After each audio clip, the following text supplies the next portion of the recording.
आजम खान के लिए सरकार से भिड़े अखिलेश यादव, बुलडोजर के लिए बोली ऐसी बात, योगी भी हो गए चौकन्ना।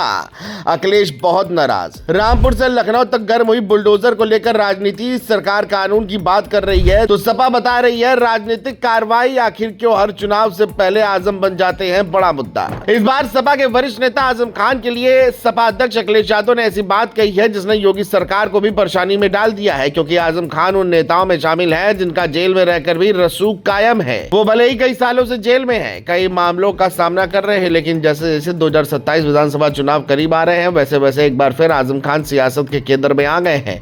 वजह उनका ड्रीम प्रोजेक्ट मानी जाने वाली मोहम्मद अली जौहरी यूनिवर्सिटी है, क्योंकि रामपुर विकास प्राधिकरण ने यूनिवर्सिटी की 38 इमारतों को बिना नक्शे क्या बताते हुए ध्वस्तीकरण का आदेश दिया है। इतना ही नहीं, हाईकोर्ट में संभावित याचिका से पहले ही आरडीए ने कैविएट भी दाखिल कर दी है ताकि किसी भी अंतरिम आदेश से पहले उसका पक्ष सुना जाए।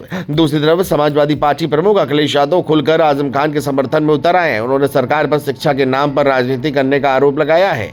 ऐसे में बड़ा सवाल यही है कि आखिर आजम खान को लेकर सपा इतनी आक्रामक क्यों है, और क्या मिशन 2027 में आजम खान अब भी समाजवादी पार्टी के लिए इतने अहम है? आइए समझते हैं। दरअसल रामपुर विकास प्राधिकरण का कहना है कि जौहरी यूनिवर्सिटी की 38 इमारतें बिना स्वीकृत मानचित्र के बनाई गई है। सिर्फ 2 भवनों का नक्शा वैध बताया गया है। प्राधिकरण ने 20 दिनों के भीतर इन निर्माणों को हटाने का नोटिस दिया है। साथ ही इलाहाबाद हाईकोर्ट में कैविएट दाखिल कर दिए भी कहा गया है कि अगर यूनिवर्सिटी राहत मांगने पहुंचती है तो अदालत कोई आदेश देने से पहले आरडीए का पक्ष जरूर सुने।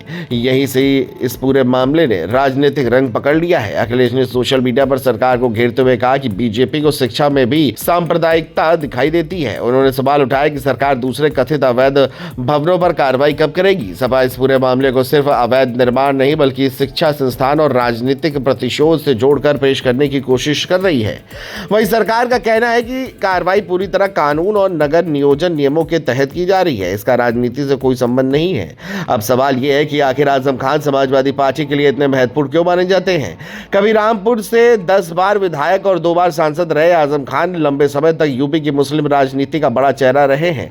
भले ही जेल और कानूनी मामलों के चलते उनका राजनीतिक प्रभाव पहले जैसा नहीं रहा, लेकिन रामपुर और आसपास के मुस्लिम बहुल इलाकों में उनकी पकड़ अब भी चर्चा का विषय रहती है। जानकार मानते हैं कि रामपुर समेत आसपास के कई विधानसभा सीटों पर उनका प्रभाव आज भी पूरी तरह खत्म नहीं हुआ है। यही वजह है कि समाजवादी पार्टी उन्हें सिर्फ एक नेता नहीं बल्कि बड़े मुस्लिम चेहरे के तौर पर देखती है।